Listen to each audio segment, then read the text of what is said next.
بسم اللہ الرحمن الرحیم۔ السلام علیکم۔ آج میں آپ لوگوں کو اردو گرامر رموز اوقاف کے بارے میں بتاؤں گی۔ رموز اوقاف ان نشانات یا علامات کو کہتے ہیں جو ایک جملے کو دوسرے جملے یا ایک ہی جملے کے ایک حصے کو دوسرے حصے سے الگ کریں اور پڑھنے والے کو کم اور یا زیادہ وقفے کا احساس ہو، نیز پڑھنے اور سمجھنے میں آسانی ہو۔ سب سے پہلے اس کی علامت جو ہے وہ خاتمہ۔ یہ علامت مکمل جملے کے خاتمے پر لگائی جاتی ہے۔ یہ بتاتا ہے کہ ایک بات ختم ہو گئی ہے اور اس سے اگلا لفظ جو شروع ہو رہا ہے وہ نئی بات کا ہے، مطلب ہے اگلے لفظ سے نئی بات شروع ہوگی، اسے کہتے ہیں خاتمہ۔ اس کی چند مثالیں دی گئی ہیں۔ نمبر 1، سارا نے نماز پڑھی، بات ختم، اسی لیے خاتمہ کی علامت لگائی گئی ہے۔ اسماء 7ویں جماعت میں پڑھتی ہے، اس کے اینڈ پہ بھی خاتمہ کی علامت ہے، مطلب بات ختم۔ اگلی علامت ہے سکتہ۔ یہ علامت ایک چھوٹے سے وقفے کے طور پر استعمال کی جاتی ہے، اسے علامت سکتہ کہتے ہیں۔ جہاں یہ علامت استعمال کی جاتی ہے وہاں تھوڑا آگے بڑھنا پڑتا ہے۔ جب کسی جملے میں دو یا دو سے زائد ایک طرح کے الفاظ ساتھ ساتھ آ جائیں تو انہیں ایک دوسرے سے الگ کرنا ضروری ہو جاتا ہے۔ اس کی مثال، ابو جان بازار سے آلو، مٹر، گوبھی اور پیاز لائے۔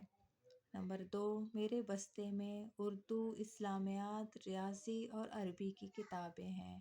ان میں جو علامتیں لگائی گئی ہیں، ابو جان بازار سے آلو، مٹر، گوبھی، تو ان کے اندر سکتہ کی علامت ہوگی، مطلب ہے بات جاری ہے، ہلکے وقفے کے لیے استعمال ہوگی۔ اگلی علامت ہے سوالیہ۔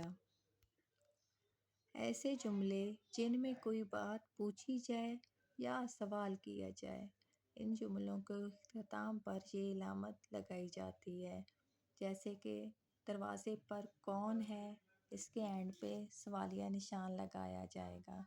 پنجاب کو کتنے دریا سیراب کرتے ہیں، اس کے اینڈ پہ بھی سوالیہ نشان۔ اگلی علامت ہے وقفہ۔ جب کئی لفظوں کے درمیان علامت سکتہ کا استعمال ہوتا ہے تو آخری ٹکڑے پہ پہلے وقفے کی طوالت قدرے بڑھ جاتی ہے۔ چنانچہ ایسے موقع پر جو علامت استعمال کی جاتی ہے اسے وقفہ کہتے ہیں، جیسے کہ لاہور پنجاب، کوئٹہ بلوچستان اور پشاور خیبر پختونخوا کا دارالحکومت ہے۔ سچائی، سخاوت اور دیانتداری، یہ سب اعلیٰ انسانی اوصاف ہیں۔ اس میں پہلے سکتہ کی علامت استعمال کی گئی ہے، جبکہ آخری جو عبارت ہے وہ لمبی تھی۔ دیانتداری کے بعد ہم نے وقفہ کی علامت استعمال کی۔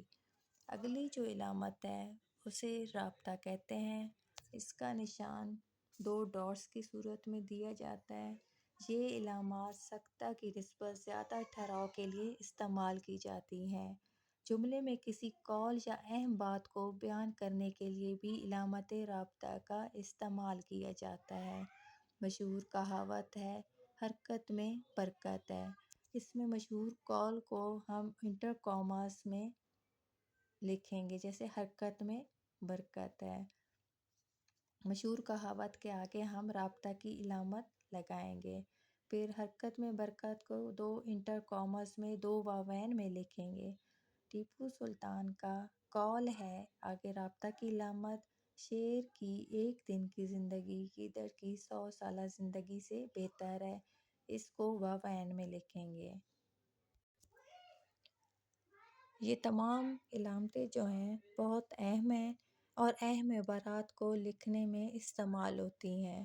اگر آپ لوگوں کو میری ویڈیو پسند ہے تو میرے چینل کو سبسکرائب کر دیں اور اس ویڈیو کو لائک کر دیں۔ شکریہ۔